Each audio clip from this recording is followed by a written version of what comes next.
સાબડિયા ગામે બંધારણ ભંગ માટે આપ સૌ ઉપસ્થિત થયા છો ત્યારે સન્માનીય મંચ અને 4/1/2000 ઓગળ ધામ મુકામે આના ચહેરા નાનો અમારો ઠાકોર સમાજ બંધારણ માટે આજે વગર ગામમાં ભેગો થયો હતો. સદારામ બાપાના સાક્ષીએ બંધારણમાં સૌએ સમર્થન આપ્યું હતું. એવા મારા સમાજના સૌ મોભીઓને મારા નમસ્કાર છે ને મારા રામ રામ છે. જ્ઞાનીબેને ખૂબ સરસ વાત કરી, ચિંતા કરી. ખેમજીભાઈએ પણ બંધારણ તમને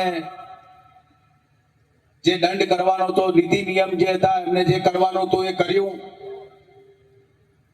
અમૃતજી પણ આપણા વચ્ચે થોડી વાર પછી વાત મૂકશે. આપણે બધાએ મારે એક જ વાત તમને કરવી છે.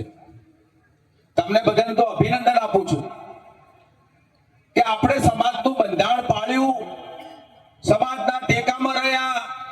તમને બધાને સમાજની ચિંતા થઈ એટલે તમે બધા મોટી સમર્થનમાં ભેગા થયા છો.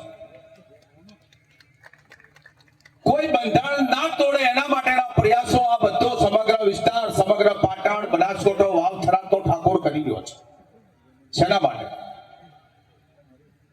તમે સદારામ બાપાની જય બોલાવો છો. તમે સદારામ બાપાને જ્યારે આપણા સમાજના એક વિશ્વ પિતા, મહાન પિતા, આપણા બધાનો બાપ, આપણો બધો સમાજનો મોભી, આપણો ગુરુ, એની જે વાતને જો સમર્થન ના આપી શકતા હોય તો પછી આ સમાજ આવા વાળા સમયની અંદર શું કરશે નક્કી નથી.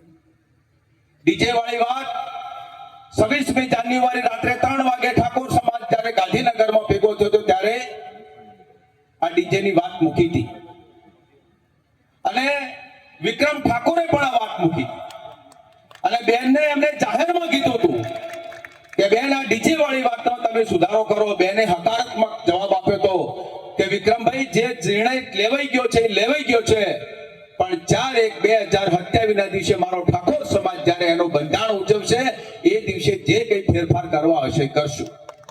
આ વાત બરાબર હતી ને? છતાંય ક્યાંક ગામના લોકોએ જાણતા હોવા છતાંય કેટલીક વાર બંધારણમાં વાતની ખબર હોવા છતાંય આ વાતને જ્યારે આવું કર્યું છે.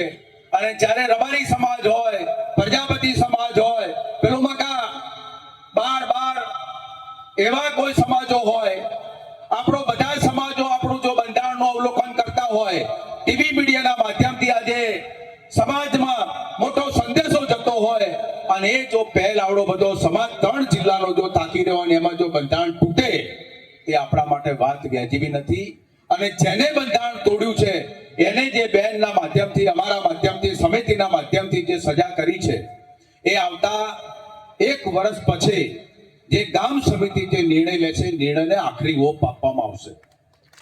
ત્યાં સુધી કોઈ સમર્થન ના કરવું, ત્યાં સુધી એની જે વાતમાં જે છે એ વાતમાં કોઈ આવું નહીં. એટલા માટે આપ સૌને વિનંતી કરવા માટે ઉભો થયો છે. ખૂબ સમાજની ચિંતા કરીએ છીએ. સદારામ બાપાની પરિસ્થિતિ અમે જોયેલી છે. સદારામ બાપા ભગવાન રૂપી. મારે આપ સૌને એક નાનો ચકડો સંદેશો કરવો છે કે દાખલા તરીકે જલારામ વીરપુરમાં પ્રગટ થયા, રમોપીર રણુજામાં પ્રગટ થયા, કૃષ્ણ દ્વારકામાં પ્રગટ થયો. આ બનાસકાંઠાની ભૂમિ પર સદારામ બાપા ટૂંક સમયમાં પ્રગટ થવાના છે. એટલે આપ સૌને વિનંતી કરું કે સદારામ બાપાએ જેટલા લોકો સાક્ષીએ બંધાય છે એટલા બધા આ બંધારણને ફોલો કરે. અને ખેમજીભાઈએ જે બંધારણનું જે આપ્યું છે એમાં ચંદનજી ઠાકોરનું પૂરતું સમર્થન છે. આ રાજકીય મંચ નથી, સમાજનો મંચ છે એટલે બહુ સાચી વાત નહીં કરું. આપ સૌ આગળ આ સમાજને કોઈ બંધારણ ના તોડે એના માટે ગામ સમિતિ ધ્યાન રાખે. ગામ સમિતિનો જે પ્રશ્ન ગામમાં પતી જતો હોય તો આગળની કોઈ ચર્ચાઓ નથી, પણ છતાં જો કોઈ તોડે તો અમારા સુધી જાણ કરજો. અમે તમારા સમર્થનમાં છીએ, તમારી શક્તિમાં છીએ. અને સમાજ આજે સમગ્ર ગુજરાતમાં જો એક તોતડે બંધાણો હોય અને સમાજ એક તોતડે જો વાતમાં આવ્યો હોય તો આ બધાએ સમાજના સમર્થનમાં 2 હાથ ઊંચા કરીને સમર્થન આપીએ. અને આવવાવાળા સમયમાં આ સમર્થન, આ તાકાત, આ શક્તિ પૂજ્ય સદારામ બાપાના સાક્ષી જળવાઈ રહે એ જ શુભકામના શુભકામનાઓ સાથે આપ સૌનો આભાર. જય